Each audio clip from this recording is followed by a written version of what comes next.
रावणाच्या 10 तोंडांचा खरा अर्थ काय होता? जल, जड, जल, अग्नी, वायू आणि आकाश या 5 तत्वांवरच, तसेच प्राण, व्यान, अपान, उदान, समान या 5 प्राणांना वर आपल्या कठोर तपश्चर्येने प्रभुत्व मिळालेले होते.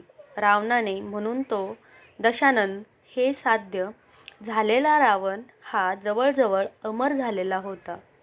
पण एका अहंकाराने त्याचा घात केला आणि तो विसरला की ही तत्वे आणि हे प्राण निर्माण करणाराही कोणी आहे आणि हेच त्याच्या समूळ नाशाचे कारण ठरले. कथा आवडल्यास नक्की लाईक, शेअर, सबस्क्राईब करा. थँक्यू.